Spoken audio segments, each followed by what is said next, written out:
planet we call Earth is, by surface area, an ocean world. And it may not even be the wettest one in the solar system. Subscribe. There's a new one every few days. This is White Space. Settle in, we call our world Earth. But that name has always been slightly dishonest. Water covers nearly 3/4 of this planet's surface. From the low orbit where the International Space Station travels, the planet below does not look like land interrupted by ocean. It looks like ocean interrupted by land. The Pacific alone is larger than all the continents combined. If you stood at the deepest point of the Challenger Deep, the bottom of the Mariana Trench, and looked upward, the water column above you would be nearly 11 kilometers, roughly the height of Mount Everest, inverted, filled entirely with seawater. If you could compress the entire volume of Earth's oceans into a sphere and set it beside the planet, that sphere would be about 1,400 kilometers across. Roughly the size of Pluto, floating next to us in space, containing every drop of liquid water on the most water-rich planet we have ever directly studied. And yet, by the standards of the cosmos, we may not be exceptional for that. In fact, there is growing reason to believe we are on the dry side. What we are only beginning to understand is how many worlds out there are defined entirely and fundamentally by water. Worlds where the ocean is not a feature of the landscape, but the landscape itself. Worlds where the ocean does not end at a certain depth because there is no bottom in the geological sense, only a transition from one form of pressurized water to another, and then to ice, and then finally to rock that has never seen anything but darkness and crushing weight. These are the ocean worlds. They may be among the most common types of planet in the galaxy. They race with a force that is difficult to ignore the question of what lives in them. And they begin not with any distant star, but with a question about our own solar system, because we already know from missions launched in the 20th century that the solar system contains ocean worlds far stranger than Earth. In 1979, the twin Voyager spacecraft made their first close passes of Jupiter's moon Europa. The images returned were immediately striking. Europa's surface is covered in ice, but it is not the ancient cratered ice of a geologically dead world. It is fractured, crisscrossed with reddish-brown lines that resemble the cracked surface of a frozen lake in early spring. The implication, recognized almost immediately, was that the ice was moving, that something beneath it was liquid, and that liquid was reshaping the surface from below. Subsequent analysis confirmed it. Europa, at a distance from the Sun that places it far outside any conventional habitable zone, maintains a global liquid ocean beneath an ice shell estimated at between 10 and 30 kilometers thick. The ocean beneath is in contact with the rocky seafloor, which is geologically active, heated by the tidal flexing that Jupiter's enormous gravity imposes on the moon. The result is an environment that in the broad strokes resembles Earth's deep ocean floor, and Enceladus, a small moon of Saturn, was even more surprising. When the Cassini spacecraft passed close to its south pole in 2005, it detected something that should not have been there: active geysers erupting liquid water and organic compounds from cracks in the ice at velocities fast enough to escape the moon's weak gravity and form Saturn's E-ring. Cassini flew directly through these plumes and sampled them. It found water, carbon dioxide, methane, molecular hydrogen, silicon nanoparticles that could only have formed at temperatures above 90 degrees Celsius in liquid water, and complex organic molecules with masses greater than 200 atomic units, a complexity suggesting they were not simple compounds but fragments of something more elaborate. The plumes of Enceladus are ocean water venting directly into space, where a spacecraft can sample them without drilling through the ice or landing on the surface. Within the solar system, Enceladus is the most accessible ocean world we know of, and what Cassini found there was enough to place it among the most promising targets in the search for extraterrestrial life. Titan, Saturn's largest moon, presents a different kind of ocean world. Its surface at minus 179 degrees Celsius is far too cold for liquid water.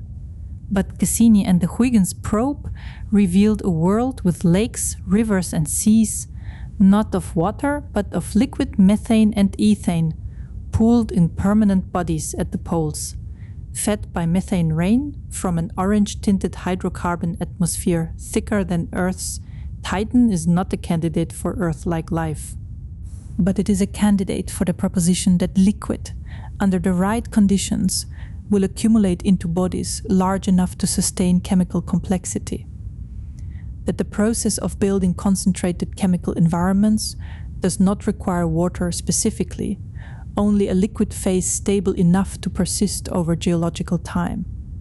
What chemistry Titan's methane seas have produced over 4 billion years of cycling is not yet known. The Dragonfly mission, a rotorcraft lander scheduled to arrive in the 2030s, will begin to answer that question in situ. Beyond our solar system, the story becomes both more expansive and more uncertain. We cannot visit, we cannot sample, we can only measure the light that has traveled dozens or hundreds or thousands of light years, carrying in its spectrum the compressed signature of everything it passed through. What we can extract from that light has improved dramatically over the past 3 decades. And what it has told us has changed the shape of the question entirely. To understand how ocean worlds form beyond the solar system, you have to go back to the beginning of a planetary system, back to the rotating disk of gas and dust that surrounds a young star in the first few million years of its life. That disk is not uniform. Temperature decreases with distance from the star. Close in, where temperatures are high, only materials with high melting points, iron, silicates, calcium, aluminum compounds, can condense into solid particles. Water, methane, ammonia, carbon dioxide all remain in vapor form and are eventually swept away by the young star's radiation and the pressure of the stellar wind. This is why the inner planets of our solar system are rocky and relatively dry. They formed where the heat was too intense to preserve volatile compounds in solid form. But farther out, beyond the boundary called the snow line, temperatures drop below the condensation point of water ice. At that threshold, ice particles begin to accumulate alongside the rocky grains. The building blocks of bodies that form beyond the snow line are fundamentally different from those that form close to the star. Roughly half rock, half ice, depending on the local chemistry of the protoplanetary disk. In our solar system, the snow line sits at approximately 2.5 astronomical units from the Sun, just beyond the inner edge of the asteroid belt. Everything that formed beyond that line, the rocky icy moons of the outer planets, the Kuiper belt objects, the comets that occasionally visit the inner solar system, carries the chemical signature of that cold outer origin. Water is not uniformly distributed even on our own planet. The Earth that formed from rocky inner disk material would have been substantially drier than the Earth we inhabit today. The water in our oceans, in our atmosphere, in our ice caps, was delivered later, partly by cometary impacts during the late heavy bombardment, some 4 billion years ago, partly by water-bearing asteroids from the outer asteroid belt, partly by a process we are still debating. The isotopic ratio of hydrogen to deuterium in Earth's water matches most closely. The ratio found in carbonaceous chondrite meteorites, suggesting that asteroids, not comets, were the primary delivery mechanism. But the full picture of how Earth became as wet as it is remains a subject of active research. The relevant point is that even on the one planet where we know life exists, the water itself came from somewhere else, accumulated over geological time, and was retained only because the planet had the right mass, the right distance from the Sun, and the right internal geology to hold onto it. Now consider a planet that forms beyond the snow line of its host star and grows to a mass of roughly 6 to 10 times Earth's mass. It is too large to ignore, too small to become a gas giant. It accretes ice and rock in roughly equal proportions, becoming a massive frozen body. Its surface temperature at its original orbital distance is well below zero. The ice is stable indefinitely. The planet is, for the moment, a superganymede, a cold, inert world rich in frozen water. Then the orbit shifts. Planetary orbits in young systems are not stable. They shift under the gravitational influence of other forming planets, under resonant interactions with the gas disk itself, under perturbations from distant passing stars. A planet that formed beyond the snowline can migrate inward over millions of years, carried by disk-planet interactions, until it reaches an orbital distance where the stellar radiation is intense enough to melt the outer layers of ice. The process accelerates as the planet warms. The ice melts progressively from the surface down. The meltwater deepens. The planet's albedo, once high ice reflects light efficiently drops as the white surface is replaced by dark ocean, absorbing more radiation, warming further, melting faster. Within the geological lifespan of a planet, a frozen superganymede can become a global ocean hundreds of kilometers deep. The ocean that results is unlike anything in human experience. At the surface, it behaves something like Earth's ocean, though hotter and with different chemistry. But descend far enough past the point where pressure exceeds several thousand atmospheres and something strange happens. The water does not freeze because of cold, it freezes because of pressure. At extreme pressures, water ice adopts configurations denser than liquid water, and these high-pressure ice phases are stable even at temperatures well above 0 degrees Celsius. Below the liquid ocean, therefore, sits a layer of ice that is not cold but compressed. A deep floor made of water that has been squeezed into a solid state by the weight of everything above it. Below the rock, a metallic core. The planet is a nested system of layers, each one a different state of matter, with liquid water occupying the middle zone. The depth of the liquid layer, the temperature gradient through it, the chemistry of the dissolved minerals, and the nature of the rock-water interface at the bottom all determine whether such a world could support life. These parameters vary from planet to planet depending on the mass, the composition of the original disk, the distance from the star, and the internal heating from radioactive decay and residual accretional energy. There is no single model for what an ocean world looks like. There is a class of worlds united by the dominance of water in their structure, and within that class there is enormous variety. The best studied candidate for this class in the nearby galaxy is K2-18b, a planet orbiting a red dwarf star in the constellation Leo, roughly 120 light-years from Earth. Its radius is about 2.6 times that of Earth. Its mass is roughly 8 times greater. Those numbers together give a mean density of approximately 2.7 grams per cubic centimeter, significantly lower than Earth's density of 5.5 and inconsistent with a purely rocky composition. The most natural interpretation is a rocky interior surrounded by a deep layer of water, itself covered by a hydrogen-rich atmosphere. The planet's orbital period is 33 days. It sits within the habitable zone of its host star, receiving stellar radiation broadly comparable, accounting for the dimmer output of the red dwarf to what Earth receives from the Sun. In 2023, the James Webb Space Telescope published a transmission spectrum of K2-18b's atmosphere, a measurement of how the star's light changes as the planet passes in front of it, with different wavelengths dimmed by different amounts depending on which molecules in the atmosphere absorb them.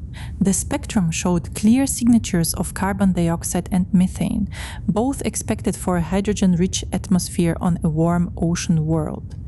It also showed a tentative signal for dimethyl sulfide, abbreviated DMS, a compound that on Earth is produced almost exclusively by marine phytoplankton as a metabolic byproduct.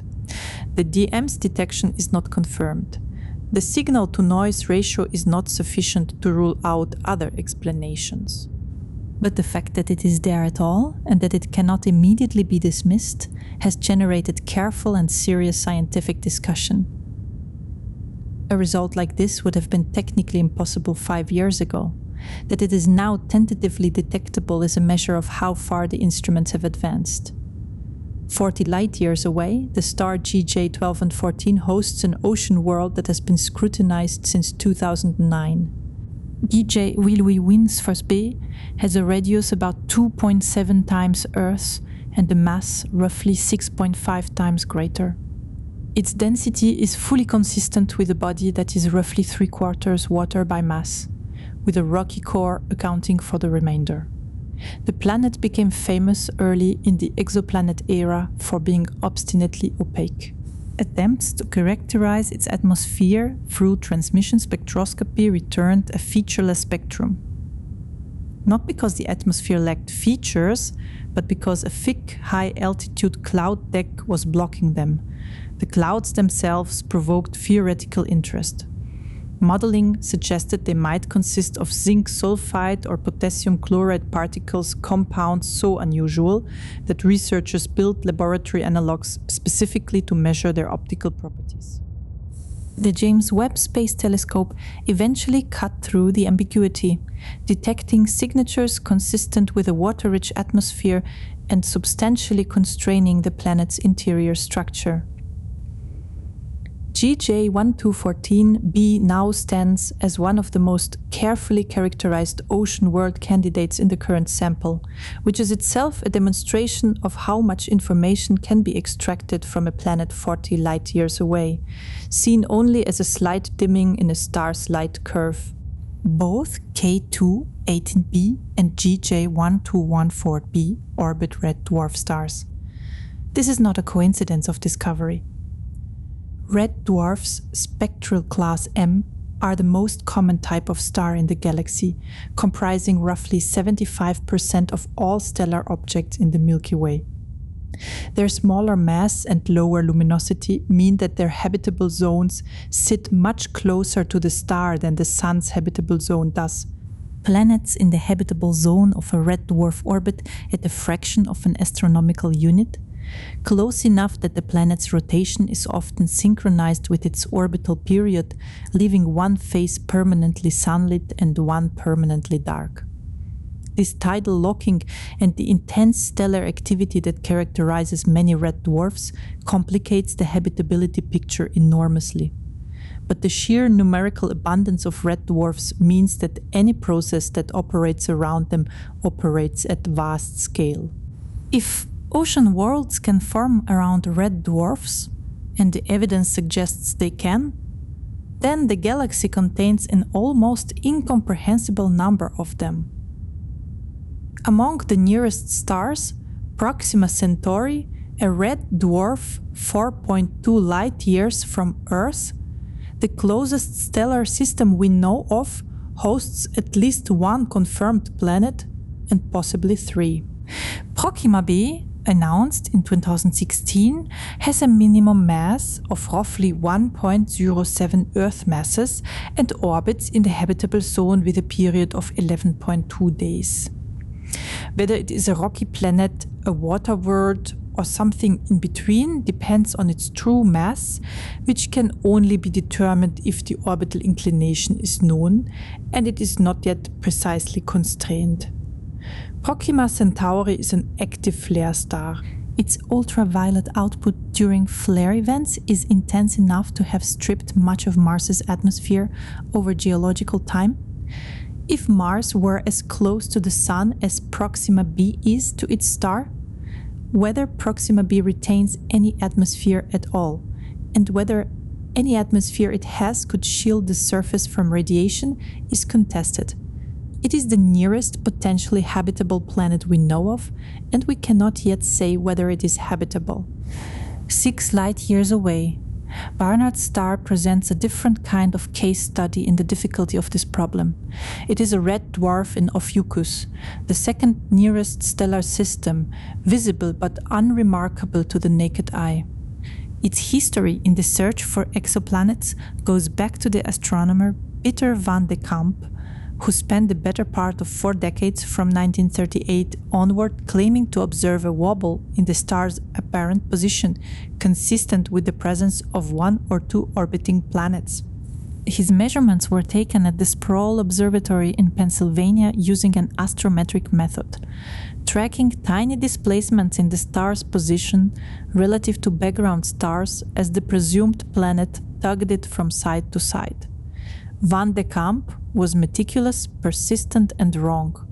The wobbles he measured were real, but they were caused by adjustments made to the telescope's lens, not by any companion. When other observatories attempted to reproduce his results with independent equipment, they failed. By the 1980s, the claimed planets of Barnard's star had been definitively retired as instrumental artifacts. The retraction did not end interest in the star. Its proximity continued to make it an attractive target, and the technology for detecting planetary companions had improved dramatically. A Duvnitz-Lost study led by Ignacy Ribas combined over 770 nights of radial velocity measurements from 7 different instruments spanning 20 years of data and extracted a periodic signal with a period of 233 days and an amplitude of just 2.4 meters per second. This is extraordinarily small. The Sun wobbles at about 12.5 meters per second due to Jupiter, and that took years of careful measurement to establish definitively. The signal at Barnard's star was 5 times smaller. The planet implied Barnard's star B would be a rocky body, roughly 3 times Earth's mass, orbiting at 0.4 astronomical units, just beyond the snow line of the dim red dwarf, at an estimated surface temperature of around minus 170 degrees Celsius. That signal has subsequently been challenged. Further analysis by several independent groups found that the stellar activity of Barnard's star, the slow rotational and magnetic cycle of the star itself, produces variations in the measured radial velocity that partially mimic a Keplerian orbit. Disentangling stellar activity from a true planetary signal at amplitudes of a few meters per second requires detailed modeling of the star's own behavior, and the models are not yet precise enough to be definitive. Barnard's star B may exist. It may be a statistical artifact of stellar noise. The question is not closed, but even if the planet exists and is as cold as estimated, the concept of habitability does not end at the surface. A body with a mass 3 times Earth's and a composition that includes significant rock will generate substantial geothermal heat from the decay of radioactive isotopes in its interior, uranium, thorium, potassium-40, over billions of years, combined with the heat retained from the planet's own formation. This internal energy could in principle maintain liquid water below a frozen surface in pockets or layers where the temperature gradient from the interior exceeds the freezing point. This is the model invoked for Europa, for Enceladus, for Titan's possible subsurface ocean, and for the icy moons of Uranus and Neptune. It requires no proximity to a star. It requires only a sufficiently massive body with a warm enough interior and a water supply. The L9859 system, 40 light-years away in the constellation Vela, offers a rare opportunity to compare ocean worlds with rocky worlds within the same planetary system under the same stellar conditions. The host star is a dim red dwarf, and it hosts at least 4 confirmed planets, possibly 5. The 2 innermost planets, L9859b and C, are rocky, small, and hot, analogous to Mercury and Venus in our own system. The 3rd planet, L9859d, is where the story becomes interesting. Observations with espresso on the Very Large Telescope constrained its mass and radius precisely enough to calculate a mean density of roughly 3.1 grams per cubic centimeter, significantly lower than a purely rocky body of similar size would produce. The best fit interior model places water at roughly 30% of the planet's total mass. Given that Earth's water content is about 0.02% of its mass, L9859d contains something like 1,500 times more water, proportionally than Earth does. It may or may not sit in the habitable zone. The stellar flux it receives places it near the boundary, and the answer depends on what the atmosphere does with that energy. But if the atmosphere retains enough heat to keep some of that water liquid, L9859d is an ocean world in the full sense of the term. What makes the system scientifically valuable is the comparison set it provides. 3 planets at different distances from the same star with different compositions despite forming from the same original disk.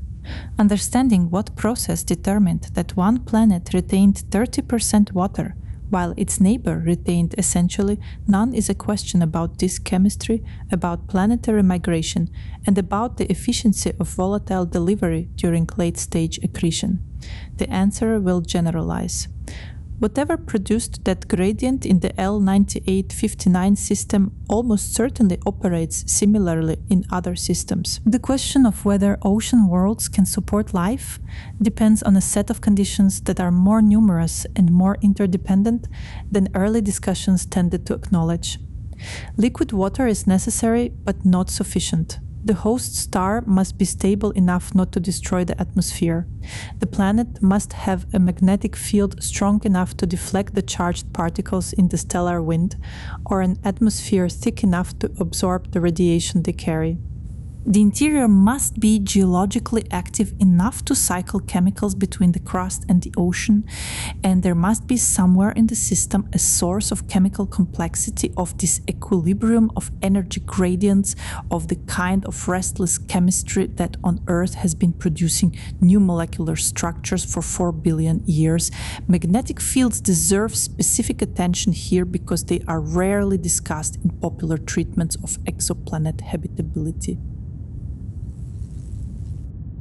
Earth's magnetic field is generated by the circulation of liquid iron in the outer core, driven by the temperature gradient between the hot inner core and the cooler mantle. The field extends well beyond the atmosphere and deflects most of the solar wind around the planet. Without it, the solar wind would gradually strip hydrogen from the upper atmosphere, dissociate water vapor, and drive a progressive drying of the planet. Mars, which lost its core dynamo roughly 4 billion years ago, and with it its magnetic field, has been losing atmosphere and surface water ever since and is now a cold, dry world with an atmospheric pressure less than 1% of Earth's. Venus, which also lacks a significant intrinsic magnetic field, has retained its atmosphere because its atmospheric mass is so large that even the solar wind cannot strip it quickly enough. But the consequence is a hellish greenhouse with surface temperatures of 465 degrees Celsius.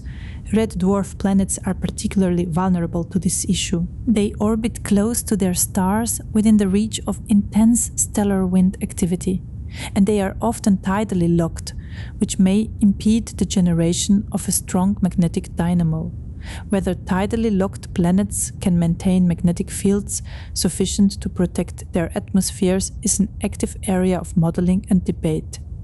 Some recent work suggests that even a tidally locked planet with a conducting iron core and sufficient internal heat can sustain a dipolar magnetic field. Others argue the geometry of tidal locking fundamentally disrupts the convective patterns necessary for dynamo action. The observational data needed to resolve this. Directed detection of exoplanet magnetic fields is currently beyond the capability of existing instruments, though there are proposals for radio telescope observations that might detect field-related auroral activity. The TRAPPIST-1 system stands as the most scrutinized test case for all of these questions simultaneously. The host star, 40 light-years away in Aquarius, is an ultra-cool red dwarf, spectral type M8, roughly 12% of the Sun's mass and about 11% of its radius. Its 7 confirmed planets were announced in a landmark 2017 paper in Nature, and the coverage was immediate and intense. 3 of the planets designated E, F, and G orbit within or near the habitable zone. Their sizes are close to Earth's. Their masses constrained through gravitational interactions between the planets in this tightly packed system, are consistent with rocky compositions for most of them. The Webb telescope has now begun a systematic campaign to characterize TRAPPIST-1's planets one by one. The first results for TRAPPIST-1b and c were sobering. Both planets, despite their rocky composition and roughly Earth-sized dimensions, appear to lack substantial atmospheres. The secondary eclipse measurements in which the planet passes behind the star and the difference in brightness before and after the eclipse tells us about the planet's thermal emission, indicated that TRAPPIST-1b radiates heat in a pattern more consistent with a bare rock than with a world whose atmosphere redistributes thermal energy. TRAPPIST-1c showed similarly bleak results. The implication is that the innermost planets of the system have been stripped by the star's radiation, its ultraviolet and X-ray output during flare events, which are frequent for this class of star, may have eroded the atmospheres over the past few billion years. Whether TRAPPIST-1e, F and G have retained atmospheres is not yet known. Those measurements are more difficult because the planets are farther from the star and their thermal signatures are fainter. The data is being gathered, the results will arrive. What the TRAPPIST-1 experience illustrates is that finding a planet in the habitable zone is the beginning of the investigation, not the conclusion. The stellar environment matters as much as the orbital location. A planet sitting at exactly the right distance from its star, receiving exactly the right amount of energy to maintain liquid water, can still be geologically dead, atmospherically stripped, and biologically sterile. The right orbital location is necessary but not sufficient. The checklist of conditions required for life, as we understand it from the one example we have, is long. And each item on the list depends on things we often cannot directly measure. What the discovery of hydrothermal vent ecosystems did to this checklist was to strike through two of the most deeply assumed requirements. Before 1977, the consensus view in astrobiology, to the extent the field existed, was that life required three things: sunlight, a liquid solvent, and a stable chemical environment. The sun provided energy, water provided the solvent. The atmosphere provided stability, and the oxygen needed for respiration. This framework was borrowed essentially without modification from the obvious facts about life as observed on the surface of Earth, where virtually every ecosystem is ultimately powered by photosynthesis. In 1977, the submersible Alvin descended to the Galapagos Rift, a segment of the mid-ocean spreading ridge at a depth of 2,500 meters. The crew expected to find the geological features they had come to study: hydrothermal vents, cracks in the seafloor through which warm water percolates. They found those. They also found, clustered around the vents, ecosystems of extraordinary richness.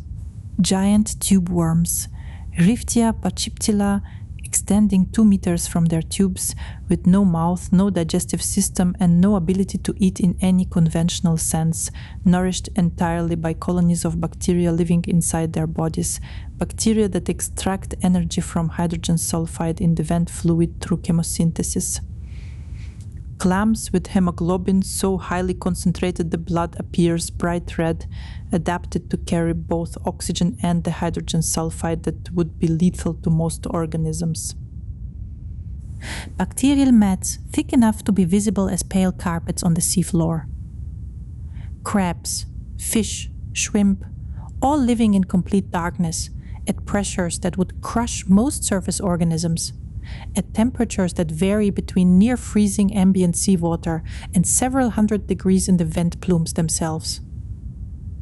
None of these ecosystems use sunlight. They are powered by chemical energy, by the oxidation of reduced compounds in the vent fluid, principally hydrogen sulfide. The bacteria at the base of the food web are chemolithotrophs. They eat rock chemistry. They take inorganic compounds and extract from the energy released by reacting them the metabolic fuel to build organic molecules, replicate and sustain themselves. Everything else in the ecosystem, the tube worms, the clams, the shrimp, feeds on the bacteria either directly or indirectly. Sunlight is not part of the equation at any level. The implications for the search for life elsewhere were immediately recognized. If life does not require sunlight, if it can sustain itself indefinitely on chemical energy from geological processes, then the range of environments where life might exist expands dramatically.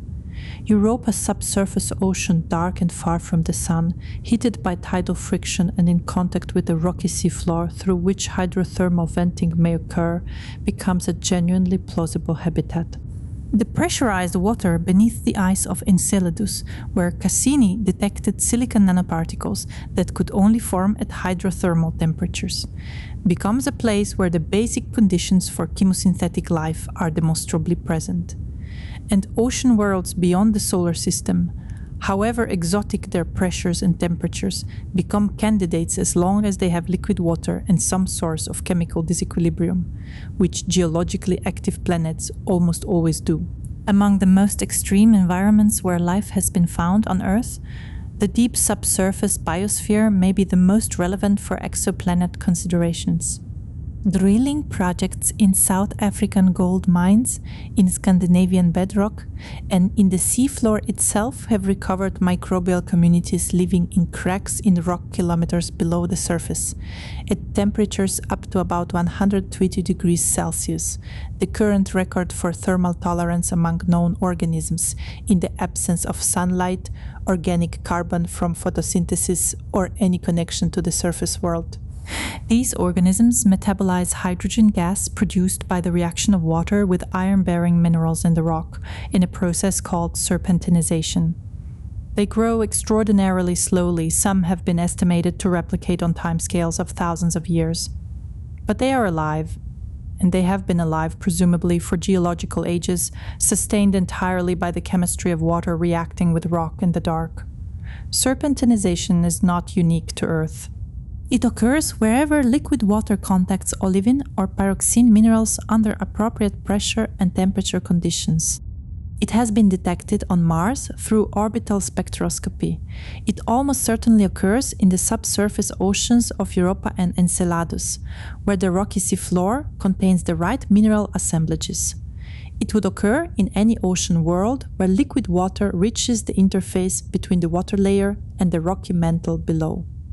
This means that the deep biosphere model organisms sustained by serpentinization hydrogen growing slowly in rock cracks, never seeing sunlight, is potentially applicable to a very large fraction of the ocean worlds in the galaxy. The extreme worlds of the exoplanet catalog, however, are not all candidates for life. Many of them are candidates for the opposite, for the most hostile environments that physics and chemistry can produce. And they are remarkable precisely because they require us to expand our understanding of what planets can be. WASP 17b in the constellation Scorpius, roughly 1,000 light-years away, is the largest planet yet measured. Its radius is 1.89 times Jupiter's. Its mass is only 0.49 Jupiter masses. A planet cannot be that large and that light through ordinary gas giant formation. The explanation is that the planet is thermally inflated its atmosphere, heated by intense stellar irradiation from a star. It orbits in 3.7 days, has expanded to enormous volume. The James Webb Space Telescope observed WASP 17b in 2023 and found crystalline silicate particles, specifically quartz, drifting in its upper atmosphere at temperatures around 1,000 degrees Celsius. These are not metaphorical crystals. They are actual silicon dioxide mineral grains, micrometer scale, suspended in a superheated atmosphere that extends to altitudes where, on Jupiter, there would be hard vacuum. This planet is so inflated that it is difficult to define where the atmosphere ends and space begins. It is a gas giant that has become more atmosphere than planet. WASP 101b in the constellation Puppis has been the subject of some of the most detailed atmospheric characterization in the field. It orbits its star in 1.27 days, so close that its outer atmosphere is being actively torn away by the star's gravity, and the planet is slowly losing mass to a trailing tail of gas. Its day-side temperature exceeds 3000 degrees Kelvin, hotter than some stars. Spectroscopic observations with the Hubble Space Telescope detected iron and chromium vapor in its upper atmosphere, metals vaporized by stellar radiation present in the gas phase in the stratosphere of a planet. Subsequent observations found a thermal inversion layer in its stratosphere, a region where temperature increases with altitude rather than decreasing, driven by the absorption of optical radiation by the iron and titanium compounds in the gas. Lightning analogues in such an atmosphere, where metallic vapors circulate in convective cells driven by the extreme temperature gradient between the day side and night side, would produce discharges of a character and frequency that has no equivalent in any body in the solar system. HD 108997b, 64 light years away, in the constellation Vulpecula, is among the most thoroughly characterized exoplanet atmospheres. Its blue color, apparent in reflected light, comes not from water but from silicate aerosols scattering starlight, tiny particles of glass maintained in suspension by winds that move at roughly 8,700 kilometers per hour. That is 7 times the speed of sound in Earth's atmosphere. The jet streams on Jupiter, the fastest winds in the solar system's gas giants, move at about 550 kilometers per hour. WASP 76b, a similar ultra-hot Jupiter, was found in 2020 to display asymmetric iron abundance in its atmosphere. Iron vapor on the evening side of the planet, absent on the morning side, consistent with the interpretation that iron condenses from the gas phase during the night side transit and rains down as liquid iron droplets. Iron rain. Not metaphorical, a thermodynamic consequence of the temperature difference between a hemisphere in permanent daylight at 2400 degrees Celsius and one in permanent darkness at roughly 1000 degrees cooler. K2.1b, a super-Earth orbiting in just 6.7 hours, undergoes a similar but more extreme cycle with silicate rock. The day-side temperature approaches 3000 degrees Celsius, rock vaporizes. The vapor is carried to the night side by atmospheric winds. It cools, condenses, and precipitates as a rain of mineral grains. The geological cycle of K2.141b is the evaporation and precipitation of its own crust, operating continuously, driven by the temperature gradient maintained by one hemisphere facing its star in permanent day. 700 day represents a very different extreme, not heat but careful balance. It is a rocky planet, roughly Earth-sized, orbiting in the habitable zone of a nearby red dwarf star about 102 light years away in the constellation Dorado. The star, 2I-700, is among the calmer red dwarfs known. Its flare rate is low, its ultraviolet output modest by the standards of its class. 2I-700 deorbits with a period of 37 days and receives roughly 86% of the stellar flux that Earth receives from the Sun. Multiple interior models are consistent with its measured mass and radius. It could be rocky, it could have a thin water layer, it could have a dense atmosphere maintaining surface pressure and temperature within ranges compatible with liquid water. The system has recently been found to host a second habitable zone planet, Doi I-700 Apes, announced in 2023, making it one of a small number of systems with confirmed rocky planets in or near the habitable zone of a stable nearby star. Neither planet has had its atmosphere characterized. That work is in the queue for Webb. LHS Liptsmurt 45 Lit V 40 light years away in situ orbits a red dwarf with a period of 24.7 days, placing it solidly in the inner habitable zone. Its radius of 1.73 Earth radii and mass of 5.6 Earth masses give a density consistent with a rocky planet with a possibly substantial water fraction. Most interestingly, recent transmission spectroscopy with Webb has produced hints, tentative, not confirmed, of a nitrogen-dominated atmosphere, which would distinguish it from the hydrogen-dominated atmospheres of sub-Neptunes and mark it as a more Earth-like world in terms of atmospheric composition.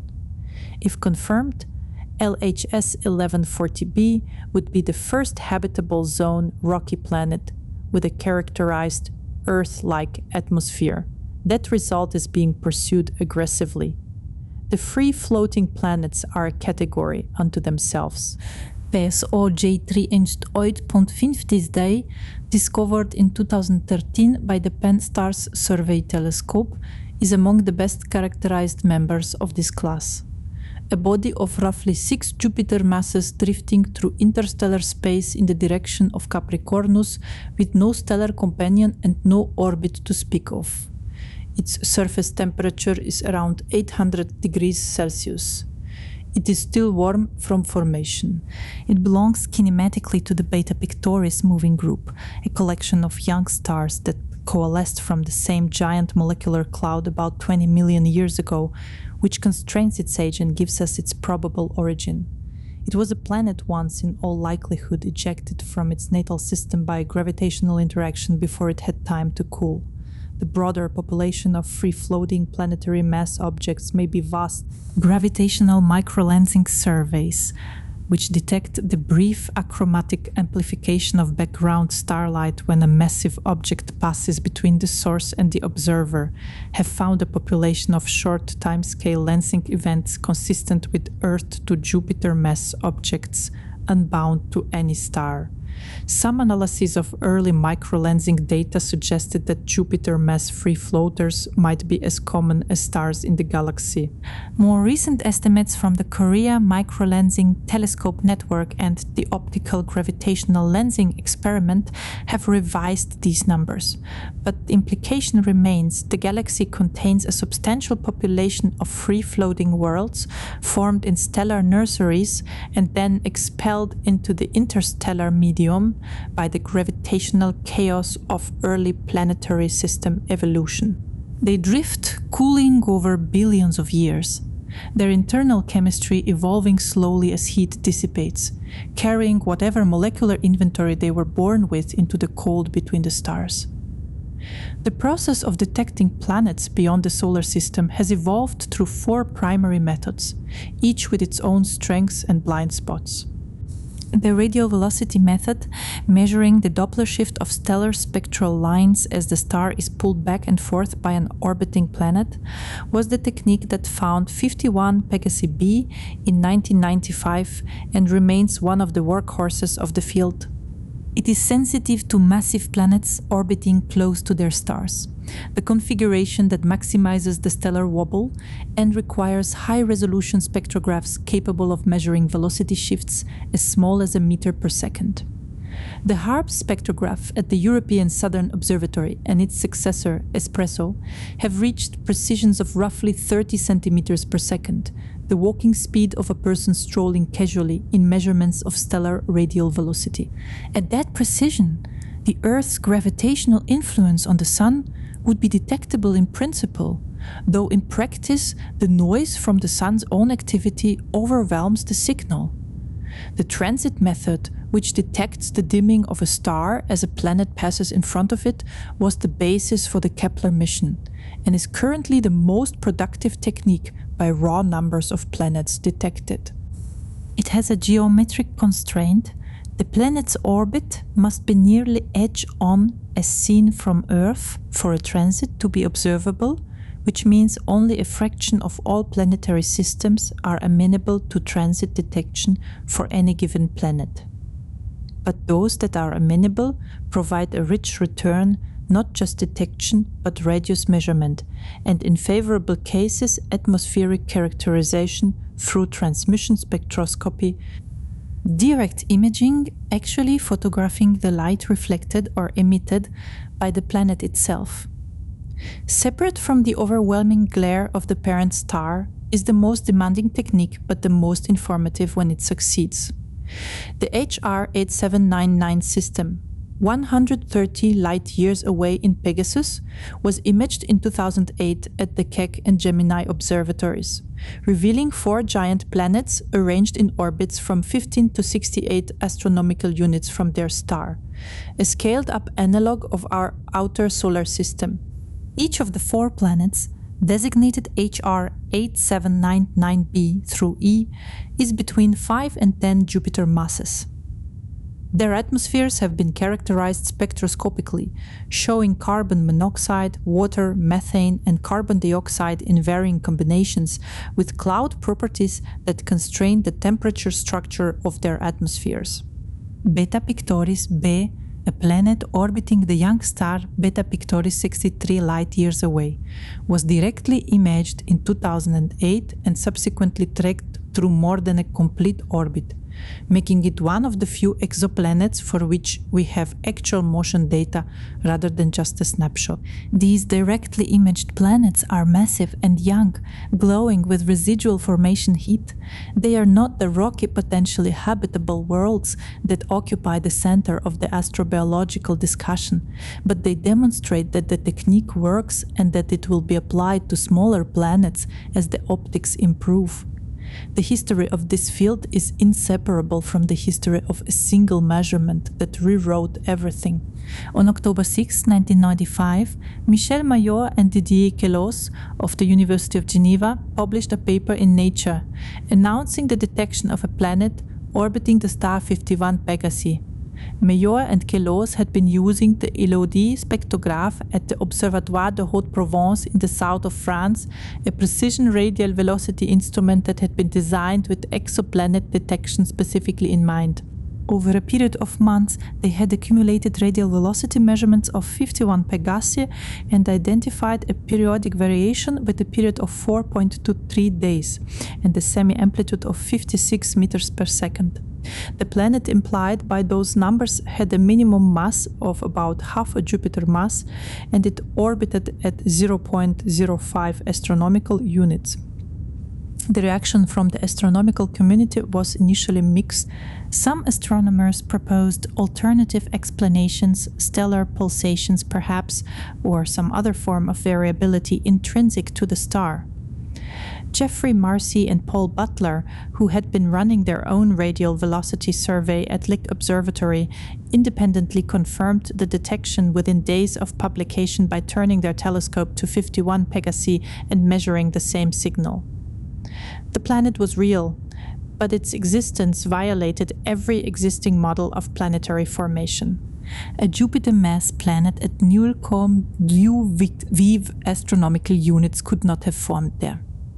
The temperature at that orbital distance is roughly 1000 degrees Celsius, far too high to condense the rocky and icy materials from which a planetary core must grow. And even if a core somehow formed there, the amount of gas available in the disk at that location is far too small to accumulate into a gas giant.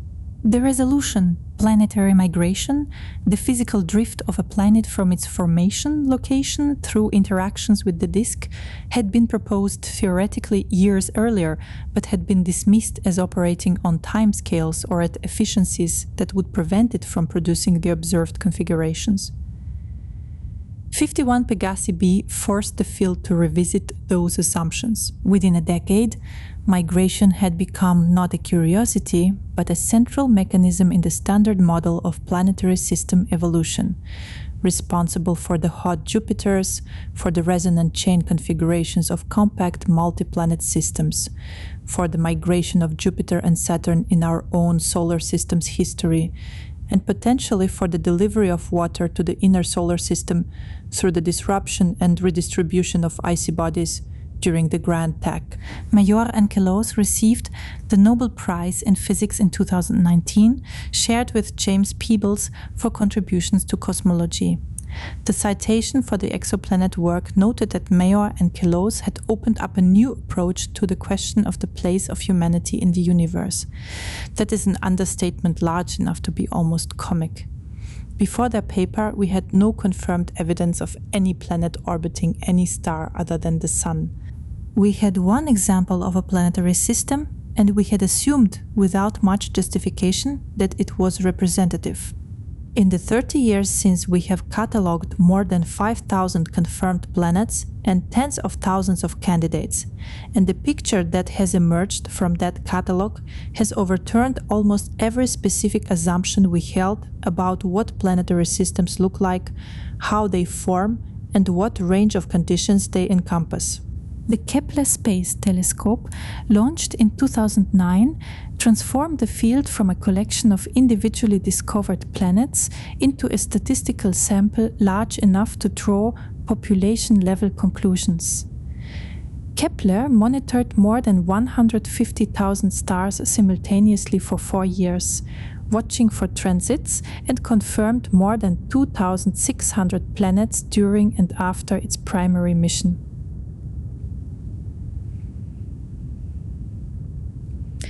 The statistical analysis of the Kepler catalogue has produced several findings that have fundamentally altered the landscape of exoplanet science.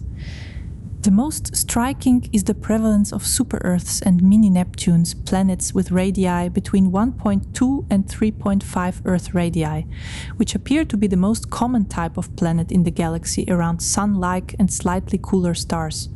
This size range has no representative in the solar system. We have Earth and Venus both below 1.1 Earth radii. We have Uranus and Neptune both above 3.8 Earth radii.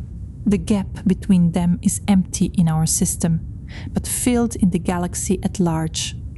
Why the solar system lacks planets in this range? Whether that is a consequence of Jupiter's early migration or of some property of the disk that formed the solar system, or simply an unusual statistical outcome, is one of the central open questions of the field. A second finding is the so-called radius gap, a bimodal distribution in the radii of small planets, with a deficit of planets between roughly 1.5 and 2 Earth radii, and an excess of planets both below and above that range. The interpretation is that this gap reflects the division between rocky super-Earths that have retained no primordial hydrogen atmosphere and sub-Neptunes that have retained a thin but significant hydrogen envelope.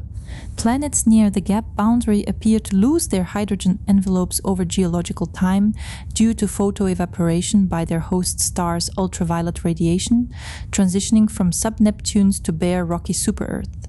This process would operate differently around different types of stars and at different orbital distances, which creates testable predictions about the distribution of planets around the gap boundary as a function of stellar type and orbital period.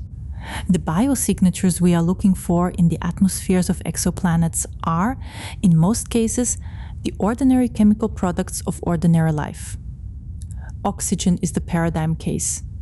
In the absence of continuous biological production, free oxygen in a planetary atmosphere is rapidly consumed by oxidation of surface minerals and volcanic gases.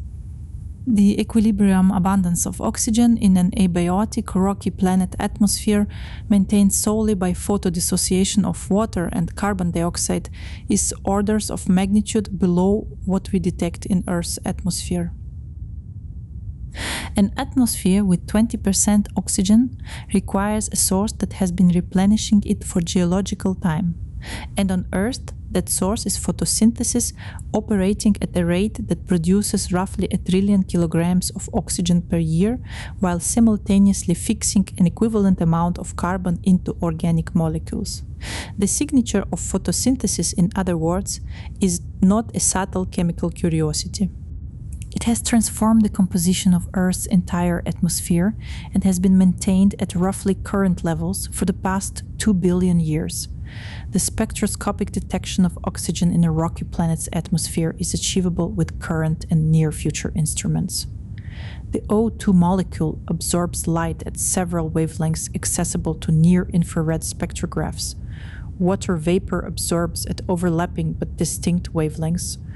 Ozone, formed from oxygen by ultraviolet photolysis, absorbs strongly in the ultraviolet and also in the mid-infrared. Methane, carbon dioxide, and nitrous oxide each have mid-infrared signatures. The James Webb Space Telescope operates in the infrared and has already demonstrated that it can characterize the atmospheres of gas giants and sub-Neptunes. Its capability to characterize the thin atmospheres of rocky planets in the habitable zone of nearby stars is marginal. It requires many transits to accumulate enough signal, but it is not zero, and for the most favorable targets around the nearest and brightest red dwarf stars, it can extract meaningful information. The detection of oxygen and methane simultaneously in the same atmosphere would be particularly significant on Earth. Both are abundant. Methane is produced by microbial activity, specifically by methanogenic archaea operating in anaerobic environments from wetlands to the guts of ruminants to the deep subsurface. Oxygen is produced by photosynthesis. The two compounds react with each other and would equilibrate to trace abundances on timescales of thousands of years in the absence of continuous replenishment. Finding them both in quantity in a planetary atmosphere would require either both types of biology operating simultaneously, which Earth has in abundance, or an unusual abiotic process producing both compounds at the necessary rates, for which no convincing scenario has been demonstrated. This simultaneous detection is sometimes called a biosignature pair, and it is among the more robust candidates in the discussion of what to look for. The Venus phosphine controversy of 2020 illustrated both the potential and the difficulty of this enterprise. In September of that year, a team led by Jane Greaves announced the detection of phosphine, pH3, in the atmosphere of Venus at a concentration of roughly 20 parts per billion based on radio telescope observations. Phosphine is not produced by any known abiotic process at meaningful abundances in Venus's atmosphere. And on Earth, it is produced by anaerobic bacteria in environments like swamps and lake sediments. The announcement was headline news, then began a year of careful scrutiny. Reanalysis of the data by multiple independent groups found that the original signal strength had been overestimated due to a calibration error, reducing the apparent abundance to less than a part per billion. Further reanalysis questioned whether the spectral feature was phosphine at all, rather than sulfur dioxide, a common molecule in Venus's atmosphere, absorbing at very similar wavelengths. The current status of the claim is unresolved. The signal, at some level, may be real. It may not be phosphine. If it is phosphine, it may have an abiotic explanation that has not yet been identified. What the episode demonstrated is that biosignature detection is not a simple matter of running an observation and reading of the answer. It requires careful calibration, independent replication, rigorous exploration of alternative explanations, and the willingness to hold provisional conclusions lightly until the data is unambiguous. This is, in fact, how science works. It is not a weakness of the methodology, but a feature of it.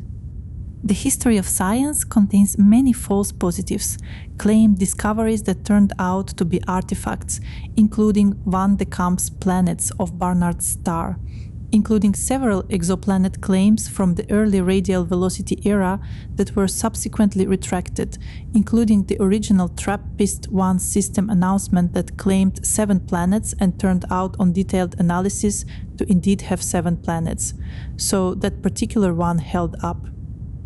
The caution that the scientific community applies to biosignature claims is not excessive skepticism. It is appropriate rigor applied to one of the most consequential questions the species has ever asked. If we find life, if an observation survives every attempt to explain it away and stands as evidence of biological activity on another world, the consequences for our understanding of the universe are not easily bounded. It would mean that the process that produced life on Earth operates elsewhere. It would mean that chemistry, given sufficient time, the right raw materials and a liquid medium tends toward biological organization. It would mean that the 4 billion year experiment on this planet has parallels, and that the tree of life we have mapped in such detail here is one instance of a more general phenomenon. Whether it would tell us anything about intelligence, about civilization, about the question of contact, would depend on the details, the nature of the life, its age, its complexity. A detection of microbial biosignatures in the atmosphere of a habitable zone planet would be a discovery of staggering importance and almost no immediate practical consequence for the question of whether other minds exist. A detection of intelligent life would be another matter entirely, and that discussion belongs to a different set of instruments, the radio telescopes of SETI, the optical observatories searching for laser signals, the algorithms scanning for structured patterns in astrophysical data. The Fermi paradox sits at the edge of this discussion, unavoidable. If life tends to arise wherever the conditions are right, and if the conditions are right on a substantial fraction of the billions of planets in a galaxy that has been forming stars for 12 billion years, then where is everyone? The galaxy has had time for a sufficiently expansive civilization to fill it, or at minimum to make its presence obvious in ways that our instruments would detect. We see nothing, we hear nothing. The sky is silent. Enrico Fermi is reported to have asked, in 1950 during a lunch conversation at Los Alamos, simply, where are they? That question has been formalized, analyzed, and argued over for 70 years without resolution. It may be that life is common, but complex life is rare. It may be that complex life is common, but technological civilization is rare. It may be that technological civilizations arise but destroy themselves, or one another, before achieving the scale necessary to be visible across interstellar distances. It may be that interstellar communication is simply not something any rational civilization bothers with, for reasons we cannot yet imagine. It may be that the universe is full of life and we are not looking in the right way. The Fermi paradox does not have an answer, but it provides a frame within which the search for biosignatures acquires its full significance, not as a technical exercise in atmospheric spectroscopy, but as a civilizational question dressed in the language of photons and spectra. What the catalogue of exoplanets has produced, beyond individual spectacle and wonder, is a wholesale revision of our priors about what planets are, how they are distributed, and what the universe makes when it has 4 billion years and a disk of gas and dust to work with. Before 1995, the implicit assumption was that our solar system was at minimum a reasonable representative of planetary systems in general. Rocky planets close in. Gas giants farther out, stable low eccentricity orbits, one planet in the habitable zone.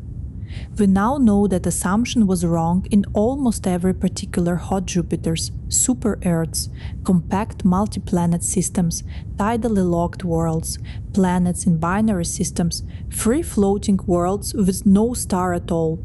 All of these are common, and none of them have precise analogues in our own system. The implication of this diversity is not merely that the universe is more varied than we thought, it is that the conditions for life, whatever those conditions turn out to be in their full biochemical specificity, may be met in configurations we have not yet imagined and in environments we would not intuitively recognize. Life as we understand it emerged from the chemistry of a water-covered rocky planet orbiting a middle-aged G-type star at 1 astronomical unit. That is the only data point we have from direct observation. Everything else, every calculation of a habitable zone, every assessment of a candidate planet's potential, every model of what biosignatures a living world might produce, is an extrapolation from a single example. The sample size is 1. The history of science contains several moments when a sample size of 1 turned out to be deeply misleading. The assumption that all stars are like the sun, the assumption that all galaxies are like the Milky Way, the assumption that all planetary systems are like the solar system. Each of these assumptions was reasonable given the data at hand, and each was overturned when more data arrived. The assumption that all life is like Earth life may be the next to fall. We do not know whether carbon and water are the only viable basis for biological chemistry. We do not know whether the temperature ranges, pH conditions, pressure regimes, and radiation environments that Earth life tolerates represent some universal biological constraint, or merely the contingent outcome of one evolutionary history on one particular world. We call our world Earth.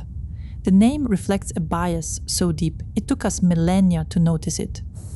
We name the planet for the substance beneath our feet, because that substance is what we stand on, what we build on, what we bury our dead in. The water was always there, but it was the background, the context, the medium through which we sailed and in which we fished, not the defining feature. We thought of ourselves as a land species on a mostly water planet. We are now beginning to understand that we may be a land species that evolved in the thin margin of a water world, and that water worlds far larger, far deeper, far more alien than anything in our experience may be among the most common places in the galaxy where chemistry has had 4 billion years to become something more. The search proceeds. It proceeds instrument by instrument, spectrum by spectrum, pixel by pixel on the focal planes of telescopes orbiting in the cold above our atmosphere. Every transit light curve is a measurement of something real.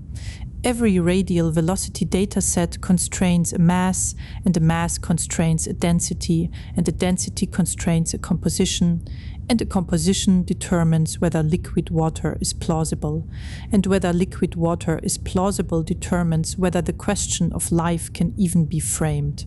The chain of inference is long, the uncertainties are real, but the chain is not broken, and it is shortening every year as the instruments improve, and the models refine, and the sample grows from hundreds to thousands to tens of thousands. The answer is in the data. We are building the instruments to read it. And the universe, patient, indifferent, full of ocean worlds and lava worlds and worlds of perpetual storm and worlds drifting alone between the stars, will tell us in the end whether we are alone or whether we are one expression of something that the cosmos makes whenever and wherever the conditions are right as a matter of course. The question of what makes a planet habitable, truly habitable, in the sense of sustaining complex chemistry over geological time, extends well beyond the presence of liquid water and the proximity of a stable star. There are planetary scale processes that Earth possesses and that we have largely taken for granted, processes whose importance only becomes clear when we consider what would happen without them. Plate tectonics is one of the most consequential. The surface of Earth is divided into roughly 20 rigid lithospheric plates, driven by convective currents in the mantle, that move relative to one another at rates of a few centimeters per year, roughly the rate at which fingernails grow. At the boundaries between plates, geology happens in concentrated bursts, volcanic eruptions, earthquakes, mountain building, subduction of one plate beneath another. These processes look from the human scale like catastrophe. From the planetary scale, they are a regulatory system. Subducted oceanic crust carries with it carbon dioxide that was dissolved in seawater and incorporated into carbonate minerals on the seafloor. That carbon is drawn down into the mantle. Volcanism at the other margins of plates returns carbon to the atmosphere as CO2. The net result is a long-term thermostat, the carbonate silicate cycle that has kept Earth's surface temperature in a range compatible with liquid water for roughly 4 billion years, despite a solar luminosity that has increased by about 30% over that period. Without plate tectonics, the thermostat breaks. Venus, which appears to lack a mobile lithosphere, has no mechanism to cycle carbon between the atmosphere and the interior. The result is a runaway greenhouse driven by carbon dioxide, with a surface temperature of 465 degrees Celsius and an atmospheric pressure 90 times Earth's Mars. Too small to maintain the interior heat needed for sustained volcanism, lost its geological activity and with it the ability to replenish its atmosphere, and is now a cold, dry world with a surface pressure less than 1% of Earth's. The Earth's situation, geologically active, with a plate tectonic system, with a carbon cycle that operates on timescales of millions of years, may not be the default state of rocky planets. It may be a consequence of Earth's particular size, composition, and thermal history. Planets somewhat larger or smaller than Earth might operate fundamentally differently. Whether super-Earths, planets with 2 to 10 times Earth's mass, are more or less likely to sustain plate tectonics than Earth is debated. Larger planets have more internal heat to drive mantle convection, which might favor tectonics, but they also have higher gravity and thicker crusts, which might resist the subduction that allows plates to cycle.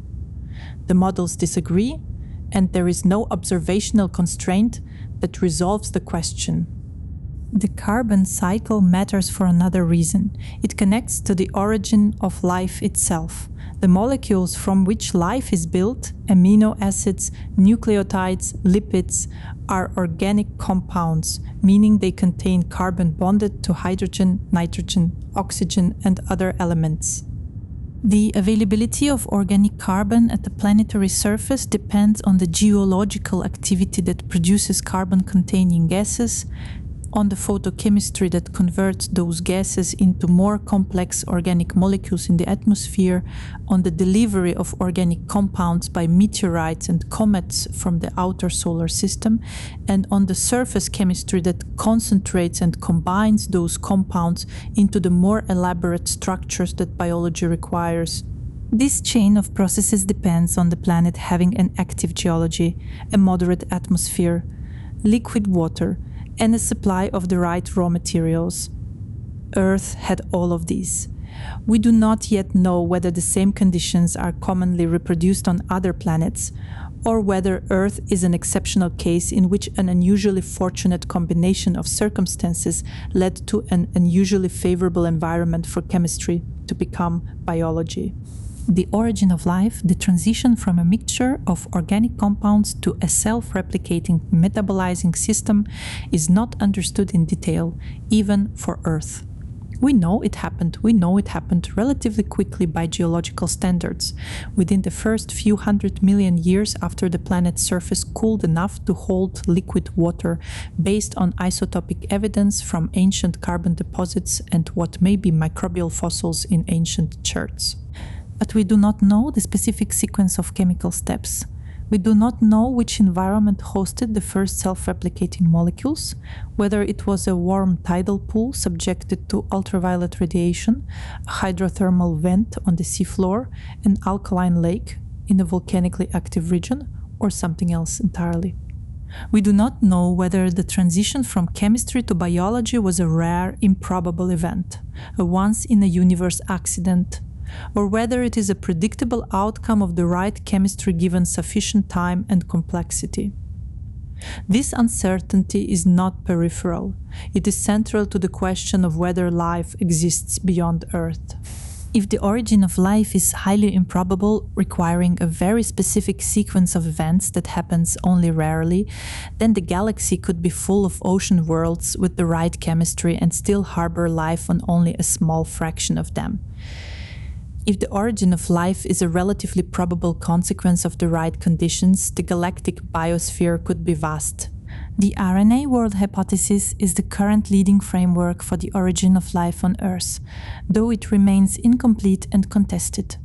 It proposes that the earliest self-replicating molecules were RNA, ribonucleic acid, which has the dual capability of storing genetic information, like DNA, and catalyzing chemical reactions, like proteins.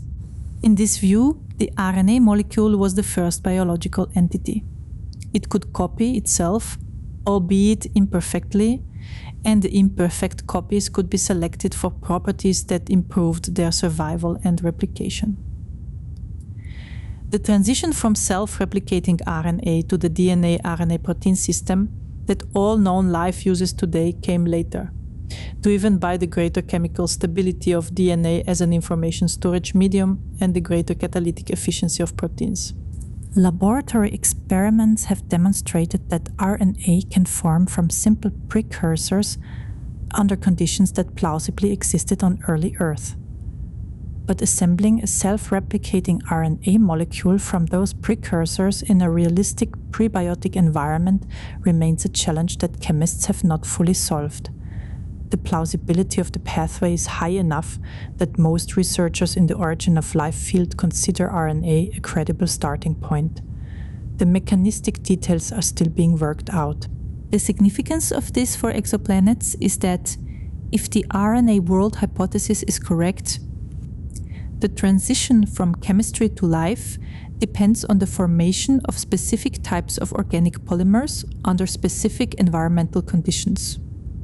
Those conditions, particular combinations of temperature, pH, mineral surfaces, ultraviolet irradiation, and wet-dry cycling, are not present everywhere on every water world. A deep, uniform isothermal ocean with no solid surfaces and no external energy gradients might be chemically inert in the relevant sense, even if it contains abundant water and dissolved organic compounds. The emergence of life may require not just liquid water and organic chemistry, but the specific kind of heterogeneous dynamic environment that tidal pools, hydrothermal vents, and geological interfaces provide.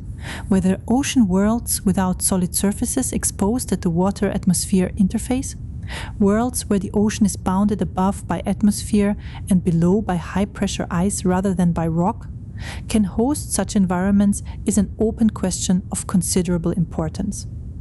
Stars age. This fact, obvious in the context of stellar physics, has consequences for habitability that are often underappreciated. A star does not maintain constant luminosity over its lifetime. It grows brighter slowly as the helium produced by hydrogen fusion accumulates in the core, and the core contracts slightly, raising the temperature and the rate of fusion. Our Sun has brightened by roughly 30% over the 4.5 billion years since it formed. It will continue to brighten. In roughly 1 to 2 billion years, the Sun's output will have increased enough that Earth's surface temperature will have risen past the point where liquid water can persist at the surface, even accounting for the carbonate silicate thermostat. The habitable zone will have moved outward, past Earth's orbit. Earth will become Venus.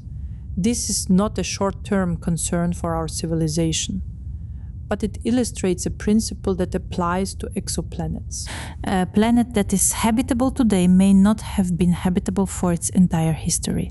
A planet that appears to be outside the habitable zone today may have been habitable in the past, when the star was dimmer. Mars, for example, has extensive evidence of ancient liquid water, river channels, delta deposits, layered sedimentary rocks that could only have formed in the presence of flowing water, dating to the first 1 to 2 billion years of the solar system. The Sun at that time was roughly 20 to 25% dimmer than it is today. Mars was closer to the inner edge of the early habitable zone. Its atmosphere was thicker, its greenhouse effect stronger, its surface warmer. Whatever geological processes maintained that warmth eventually failed, the atmosphere was lost and the surface froze. Mars is a snapshot of a habitable planet that lost the struggle to stay habitable. The same dynamic operates in exoplanet systems. A red dwarf star changes its luminosity very slowly. Red dwarfs are extraordinarily long-lived. some with expected lifetimes of 1 trillion years, which means that the habitable zone around the red dwarf is relatively stable over time. A planet that is in the habitable zone of its red dwarf host today has probably been in or near that zone for billions of years, giving chemistry an extended window in which to reach biology. Conversely, the active youth of red dwarfs, when their ultraviolet and X-ray output is dramatically higher than in their mature phase, poses a threat during exactly the period when life might be getting started. Whether a planet can survive the early active phase of its red dwarf host and emerge with an atmosphere intact is one of the critical variables in the habitability of red dwarf planets. The concept of the galactic habitable zone adds another layer to this picture. Not all regions of the Milky Way are equally hospitable to planets and by extension to life. The galactic center is a region of intense stellar density, high radiation fields, frequent supernovae, and strong gravitational tidal forces that could disrupt planetary orbits and sterilize planetary surfaces. The outer reaches of the galaxy have low stellar density and low metallicity, the proportion of elements heavier than helium, which means less raw material for planet formation and fewer rocky planets. The galactic habitable zone is an annular region, roughly between 23,000 and 30,000 light-years from the galactic center, which, not coincidentally, is where the solar system resides at about 26,000 light-years from the center. In this region, metallicity is high enough for rocky planet formation, the stellar density is moderate enough that supernovae and radiation fields are not overwhelming, and the orbital dynamics are stable enough over geological time to maintain regular planetary orbits.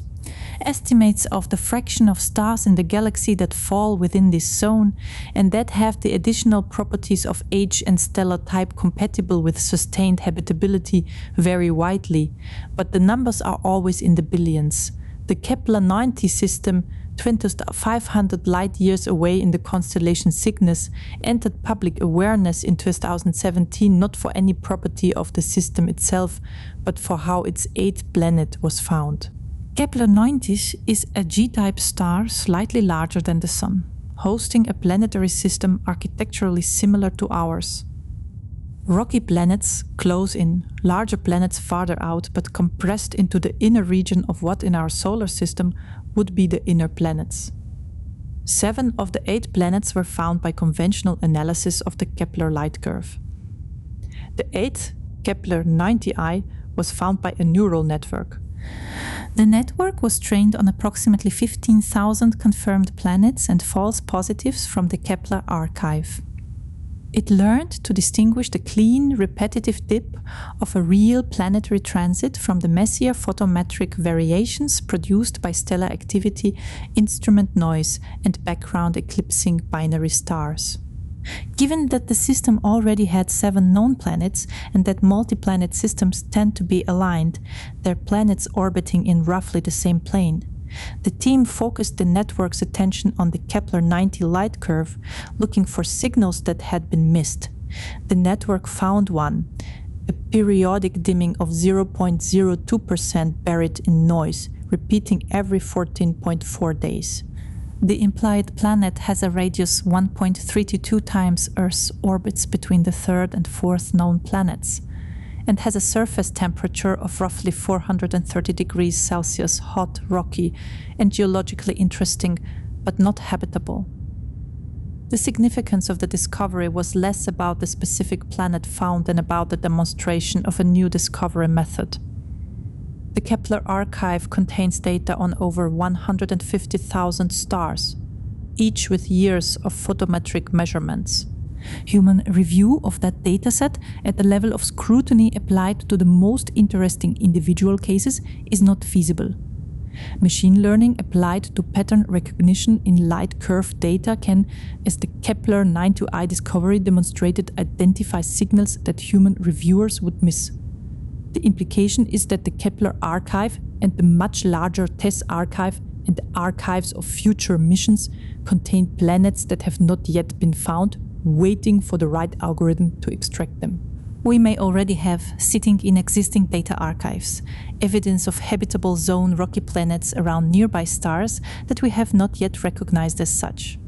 The ring system of the companion to the star once WASP J1407 47-394-542.6 J14007b represents a category of discovery that stretches the imagination of what planetary systems can contain. The star, roughly the mass of the Sun, is 434 light-years away in the constellation Centaurus. Between 2007 and 2008, a photometric survey caught an unusual event. The star's brightness began to drop, remained variable for 56 days in a complex asymmetric pattern, and then returned to normal. A normal planetary transit takes a few hours. This event lasted 2 months. The analysis, led by Eric Mamajek at the University of Rochester, eventually converged on an interpretation that had no precedent in observed planetary systems. J1407b, a companion body orbiting the star with a period of several years, is surrounded by a ring system with an outer radius of approximately 90 million kilometers, more than 640 times the radius of Saturn's rings, comparable to the distance between Venus and the Sun.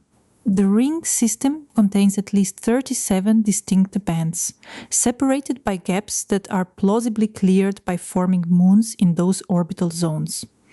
One gap at 61 million kilometers from the center is large enough and clean enough that the moon responsible for clearing it may have a mass comparable to Earth's orbiting J4207b, with a period of roughly 2 years. J1407b is young. It belongs to a stellar association estimated at about 16 million years old, and its ring system may be a snapshot of the process by which the giant moons of gas giants form. In our solar system, we infer that the major moons of Jupiter, Saturn, Uranus, and Neptune formed from circumplanetary disks, rings of gas and dust that surrounded the forming gas giants in the early solar system, analogous to miniature protoplanetary disks. We see no evidence of those disks today, because they have long since been incorporated into the moons that formed from them.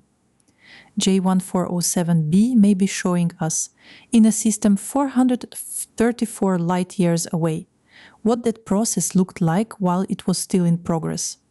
The ring system is not yet moons in tens of millions of years. If the theoretical models are correct, it will be. The mass of material in the ring system is substantial. Estimates range from 1 to several times the mass of Earth, which is comparable to the combined mass of Jupiter's 4 largest moons. The outer portions of the ring system extend so far from the planet that the star's gravity is competitive with the planet's own gravity in determining the dynamics of the ring particles. How such a large ring system remains coherent over orbital timescales, given the differential forces it experiences, is a question that existing models do not fully answer. Whether any moon-sized bodies forming within J1407b's rings, B's rings, could be habitable is entirely speculative. The planet itself, its mass is estimated at roughly 80 Jupiter masses. Placing it in the brown dwarf regime is far too massive and luminous to host habitable conditions on its surface. But the moons, if they are forming in the outer portions of the ring system, at distances comparable to the Earth-Sun distance from J1407b, could in principle occupy an orbital zone where they receive stellar radiation at an intensity similar to what Earth receives from the Sun. That is a large set of assumptions built on uncertain measurements at great distance. But it is the kind of question that the exoplanet era has taught us to ask seriously rather than dismiss as science fiction. We have, in the course of this survey of extraordinary worlds, moved through ocean worlds and lava worlds, worlds of silicate rain and metallic clouds, a planet wrapped in a permanent electrical storm, a gas giant so inflated it barely qualifies as matter, a free-floating world drifting between the stars, still glowing from the violence of its own formation, a planet with a ring system the size of an inner solar system and a catalogue of worlds discovered by neural networks sifting noise in archived data. Each of these is a real place, a physical object obeying the laws of physics, existing in the observable universe. Each was unknown 30 years ago. Each is now a data point in our growing picture of what the universe makes when it combines gravity, chemistry, and time. The instruments that will arrive in the next decade, the extremely large telescope, the Roman Space Telescope, the Habitable Worlds Observatory currently in NASA's long-range planning, the proposed Life Mission Space Interferometer are designed specifically to address the questions that the current generation of discoveries has sharpened to their clearest form. Do ocean worlds have biosignatures in their atmospheres? Do habitable zone rocky planets around nearby stars retain atmospheres at all? Is there a pattern to the distribution of potentially habitable worlds? Are they clustered around certain types of stars at certain orbital distances in certain regions of the galaxy? Is the chemistry we detect in those atmospheres in chemical equilibrium as an abiotic world would be, or out of equilibrium in the way that biology forces? These questions have answers. The answers exist in the light reaching Earth from thousands of nearby stars. We have not yet built the instruments precise and sensitive enough to read that light at the resolution required, but we are building them. The timeline from discovery to characterization in this field has compressed from decades to years to months in some cases. The pace will continue to accelerate. The archives of upcoming missions will be larger, richer, and more computationally accessible than anything the field has worked with before. We call our world Earth. It is, by any standard we can apply, the most complex and information-rich object we have ever studied. It has taken us 400 years of systematic astronomy, 30 years of dedicated exoplanet science, and the combined effort of thousands of researchers on every inhabited continent to arrive at the moment where the question of life elsewhere in the universe is no longer philosophical but empirical. That is an extraordinary thing to have accomplished. And what the next 30 years will add to what we know, the worlds we will characterize, the atmospheres we will read, the patterns we will discern in the distribution of ocean worlds and lava worlds and everything between, is something we cannot yet predict because the universe has so far shown no inclination to be predictable. The search continues, patient and systematic, pointed at a sky full of stars around which billions of worlds have been waiting in silence for as long as there has been anyone to look. Among the extremophiles that have expanded our understanding of where life can survive on Earth, a few groups deserve special mention for the specific conditions they tolerate, conditions that map directly onto the environments we now know exist on other worlds. Tardigrades, sometimes called water bears, are microscopic animals roughly 0.5 millimeter in length, found in virtually every environment on Earth that contains water. From the deep ocean floor to the peaks of the Himalayas to the Antarctic ice sheet. They are not the toughest organisms known in terms of any single condition, but they are among the most broadly tolerant, surviving temperatures from minus 272 degrees Celsius, just above absolute zero, to 150 degrees Celsius above zero. They withstand radiation doses hundreds of times greater than what would kill a human, pressures up to 6,000 atmospheres, and a complete vacuum of space for short periods. They achieve this through a form of suspended animation called cryptobiosis, in which they expel nearly all body water and enter a state of metabolic arrest that can persist for decades. When water returns, they revive. A tardigrade is not a model for the kind of life we expect to find in exoplanet oceans. It is a complex multicellular animal, the product of 4 billion years of evolutionary elaboration on Earth. But its extreme tolerances illustrate the breadth of conditions under which the chemistry of Earth life can remain functional. More relevant to the question of life elsewhere are the halophilic archaea that thrive in saturated salt solutions, bodies of water so salty that most biological molecules would be chemically disrupted by the ionic environment. The Dead Sea, the Bonneville salt flats, hypersaline lakes in Antarctica, and the Atacama Desert all host communities of these organisms, living at salt concentrations approaching saturation, in environments that no other known organisms can tolerate. They are relevant to exoplanets because some models of ancient Martian water and of briny water pockets in icy moons predict high salinity environments where most biology would fail.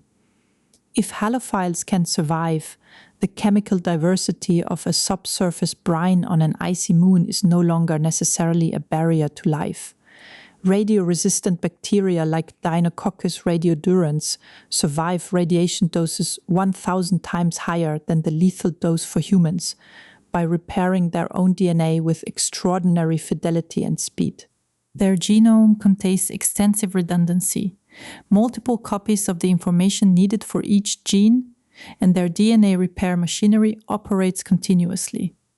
They were originally isolated from canned meat that had been subjected to radiation sterilization and survived.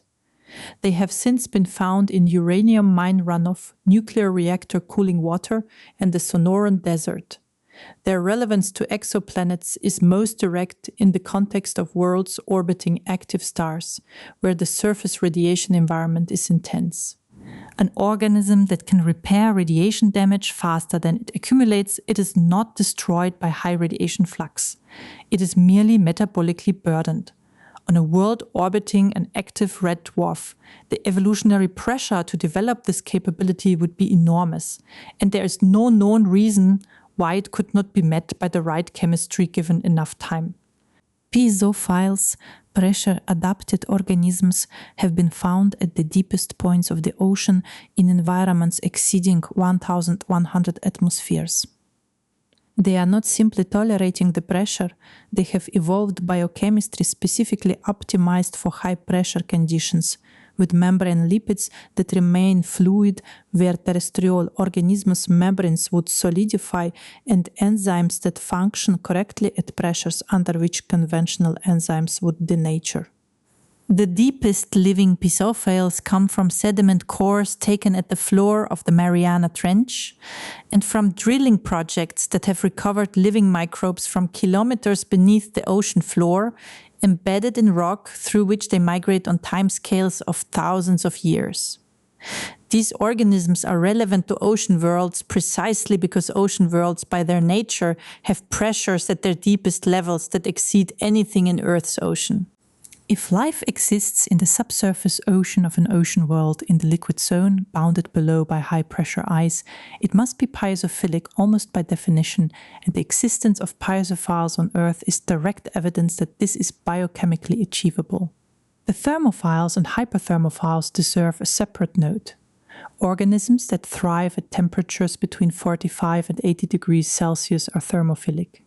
Those that thrive above 80 degrees and some above 100 degrees Celsius in environments under pressure where water remains liquid above the boiling point at atmospheric pressure are hyperthermophilic. The current record holder is Methanopyrus candleri, an archaeon that grows at temperatures up to 122 degrees Celsius, recovered from a deep-sea hydrothermal vent off the coast of Iceland at a depth of 2,000 meters, where the pressure keeps water liquid at temperatures that would boil it away at sea level. It is a methanogen. It combines hydrogen and carbon dioxide to produce methane, operating at the thermal limit of known biochemistry. Why 122 degrees is the current limit is not fully understood. It may reflect the temperature at which even the most heat-stable proteins begin to irreversibly denature. It may reflect the limit on the stability of RNA and DNA at high temperatures. It may simply reflect the limits of the environments we have sampled so far. The upper thermal limit of life, wherever it falls, is a variable of direct relevance to the assessment of hydrothermal environments on ocean worlds.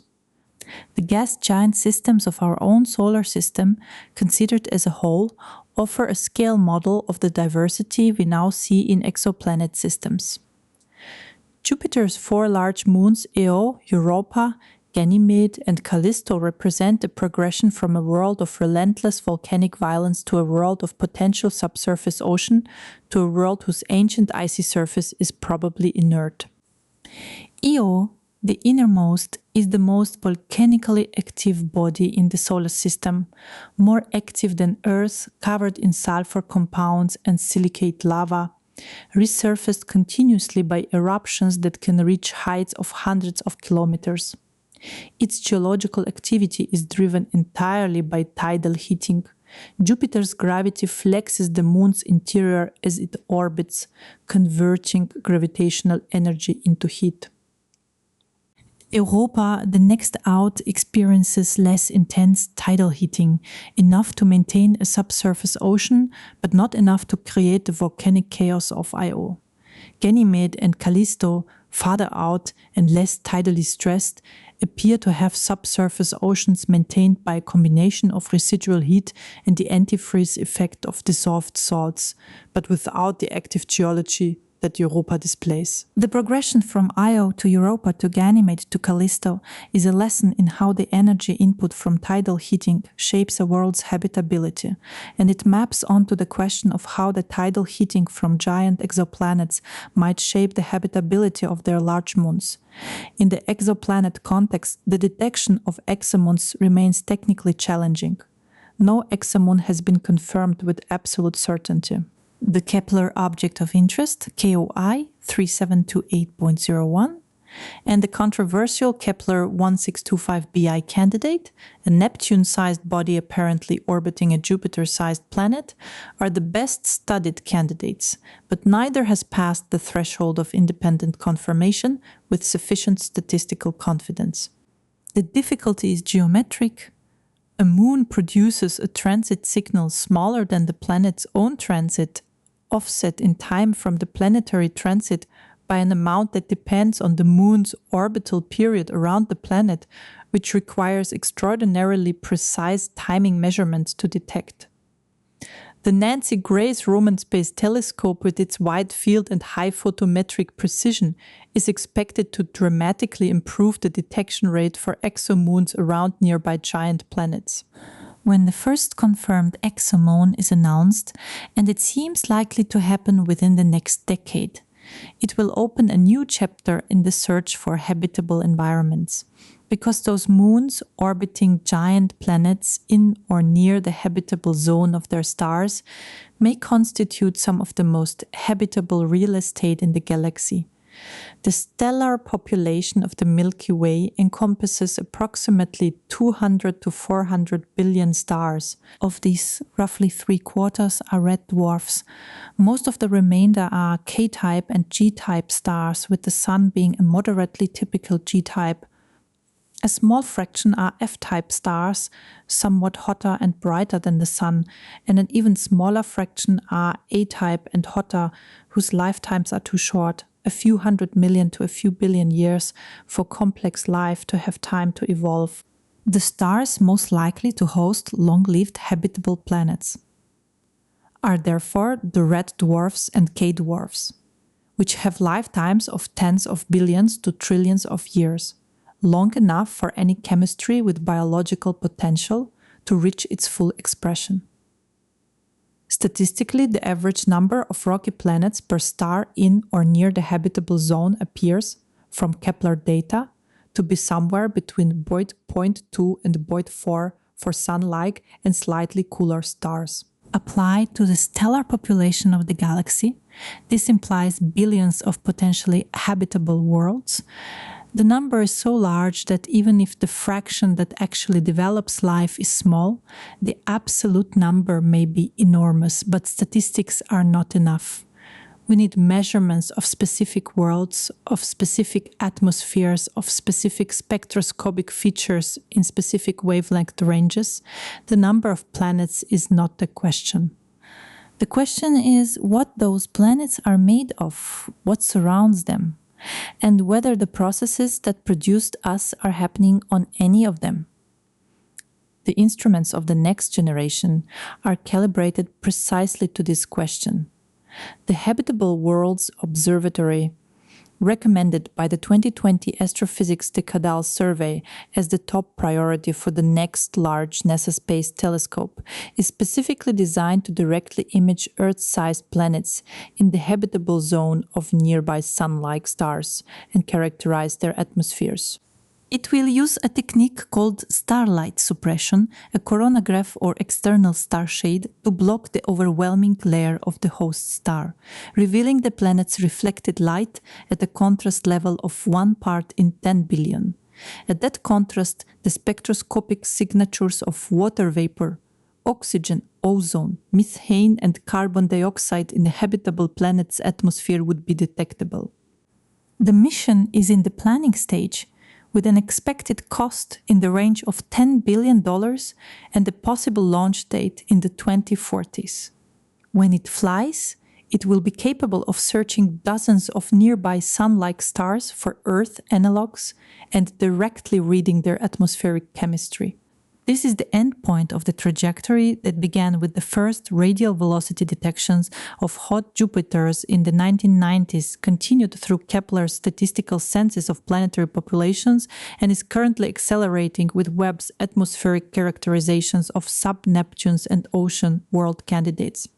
Each step has been enabled by an improvement in instrumentation, in the precision of spectrographs, in the photometric stability of space telescopes, in the sensitivity and wavelength coverage of infrared detectors, and each step has revealed something the previous generation of instruments could not see. There is no reason to expect this progression to stop. The limits of what is technically achievable recede as our understanding improves, as manufacturing techniques for optical surfaces advance, and as the computational infrastructure needed to process and analyze astronomical data continues to expand. In 2025, the atmospheric characterization program for rocky exoplanets around nearby red dwarfs is the frontier of the field, technically difficult, yielding marginal detections that require careful statistical interpretation, producing results that are sometimes consistent with multiple interpretations. In 2045, the Habitable Worlds Observatory, if built on the timeline its advocates are working toward, will be doing the same thing for Earth-sized planets around Sun-like stars, at a signal quality that the current instruments cannot approach. The question of whether any of those planets shows spectroscopic signs of life and what those signs would look like and how confident we would need to be before making any announcement is being actively discussed in the community right now, so that when the data arrives, there is a framework for interpreting it. We do not know what the answer will be. We do not know whether the first habitable planet we find with a biosignature in its atmosphere will be 10 light years away or 1,000. We do not know whether the first signs of life will be unambiguous or marginal. We do not know whether the discovery, when it comes, will resolve the Fermi paradox or deepen it. We do not know whether the universe is generously filled with living worlds or whether the silence of the Fermi paradox reflects an awful scarcity. We do not know and cannot yet know, because we have not built the instruments to look with sufficient clarity and the data has not yet come in. What we do know is this. The universe has been making planets for as long as it has been making stars, which is to say for nearly all of the 13.5 billion years since the Big Bang. It has made them in enormous numbers, trillions of planets orbiting hundreds of billions of stars, in a galaxy that is itself one of hundreds of billions of galaxies. It has filled them with every element on the periodic table, because the elements are made in the interiors of stars and scattered by stellar deaths. And the stars have been dying and scattering for billions of years. It has given them water, because water forms wherever hydrogen and oxygen meet in the right conditions, and both elements are among the most abundant in the cosmos. It has given them time, vast geological time measured in billions of years, time long enough for chemistry to explore an almost unimaginable space of possible molecular configurations. What it does with all of that, whether any of it becomes life, whether any of that life becomes aware, whether any of that awareness finds a way to look up at the stars and ask the same question we are asking, is what we are now, for the first time in the history of our species, in a position to begin finding out. The ocean worlds are waiting. The lava worlds are waiting. The worlds of eternal storm and worlds of high-pressure ice and worlds drifting alone between the stars are waiting. They have been waiting for as long as there have been stars to warm them or darkness to enfold them. We are the first minds, as far as we know, to have built instruments precise enough to read their chemistry from across the light years. The responsibility and the privilege of that position, the first species to put itself in a position to answer the oldest question, is something we are only beginning to understand. The data is coming. The answer is in the light. 120